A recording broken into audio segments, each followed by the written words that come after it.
توحید کی آیت کو پڑھتے وقت، اور عیسائیوں نے جو گلگپاڑا کھول رکھا ہے، کہتے ہیں عیسیٰ اللہ کا بیٹا، اس آیت پہ امام حرم پڑھتے پڑھتے 1.5-2 منٹ تک ان سے اپنی آواز نہیں سنبھالی جاتی۔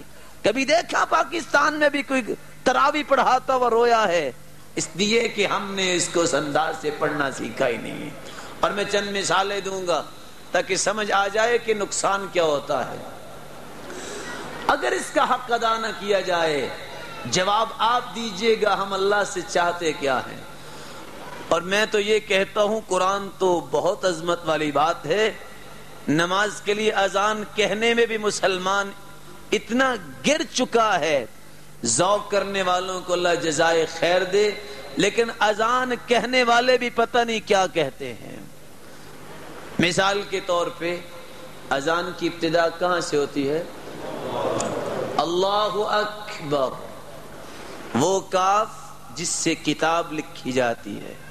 اللہ اکبر، اس کا مطلب ہے اللہ بہت بڑا ہے۔ من کل شیء، یہ محذوف ہے۔ اور اگر ہم اذان کے وقت اللہ اکبر کی بجائے اللہ اکبر، پتہ اس کا معنی کیا ہے؟ اکبر جمع کبر، یہ کبر کی جمع ہے، اور کبر عربی زبان میں طبل کو کہتے ہیں، ڈھول کو کہتے ہیں۔ ترجمہ کیا بنا؟ اللہ اکبر، اللہ ڈھول ہے۔ بتائیے اس اذان کو قبول کیسے کیا جائے گا؟ سمجھتے ہوئے بھی یہ کمی ہو۔ ذرا کہیں کلاس میں بیٹھے کہ انگلش کا کلمہ تو غلط بول کے دکھاؤ۔ دیکھتے ہیں استاد آپ کو دوبارہ اس کلاس میں بٹھاتا ہے کہ نہیں بٹھاتا۔ کہیں دنیا کے کسی بھی ٹرمینالوجی کو غلط استعمال کر کے تو دکھاؤ۔ دیکھتے ہیں قبول ہوتی ہے کہ نہیں۔ یہ مزاج ہے نا آج مسلمان کا، پرواہ ہی کوئی نہیں۔ اور اگر کہا جائے تو کہتے ہیں بس جی ہماری زبان تو موٹی ہو گئی ہے، اور ہم تو بوڑھے ہو گئے ہیں۔ کوئی اس وقت مسلمان اتنا نان سینس نہیں ہے کہ گھر والے کہیں آلو اٹھا لو تو وہ ٹماٹر اٹھا لاتا ہو، چپل لینی ہو تو 10 دکانوں پہ بھاگتا ہے۔ قرآن مجید کے اس حقیقت کو سمجھنے کے لیے روزانہ کے 10 منٹ نہیں نکال سکتا۔ اذان کی حالت، اور اشہد ان محمدن رسول اللہ، اے اللہ میں گواہی دیتا ہوں محمد سچے رسول ہیں۔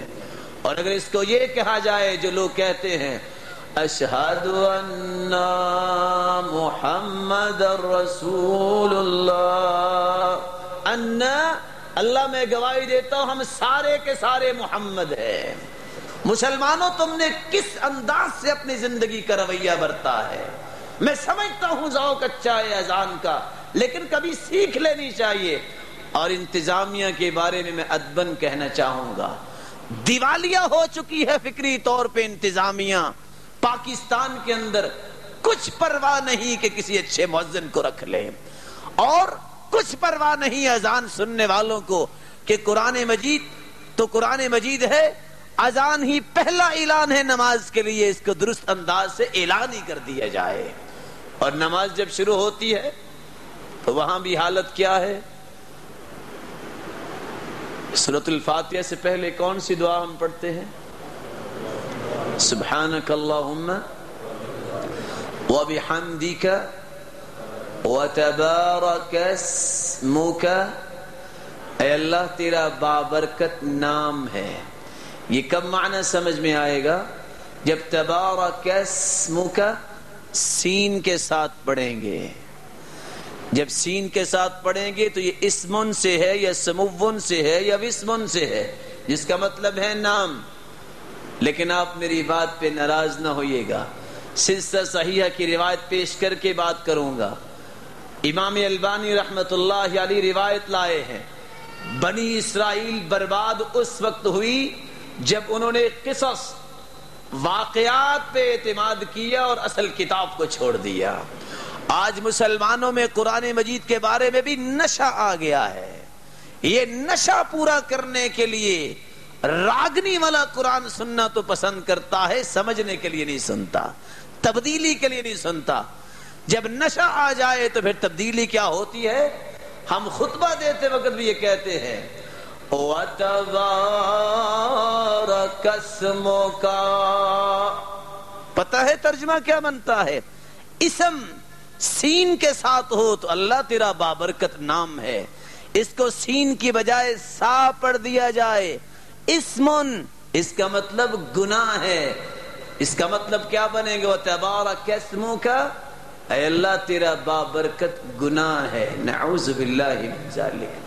حدیث بیان کرتا تو نظر آتا ہے لا صلاۃ لمن لم یقرأ بفاتحۃ الکتاب، فاتحہ کے بغیر نماز نہیں ہوتی. صحیح بخاری کی روایت ہے، کوئی شک کی گنجائش بھی نہیں. لیکن فاتحہ پڑھنی کیسے ہے؟ قرآن کا حصہ ہے. الحمدللہ رب العالمین، الحمد ہا کے ساتھ ہے، حمید یحمد سے ہے، جس کا مطلب ہے تعریف کرنا. الف لام استغراق کا ہے. تمام کی تمام تعریفوں کے لائق کون سی ذات ہے؟ اللہ کی ہے. لیکن ہم نے تو اس الحمد کو بھی اگر خطبے میں پڑھنا ہو تو کیا کہتے ہیں؟ الحمدللہ.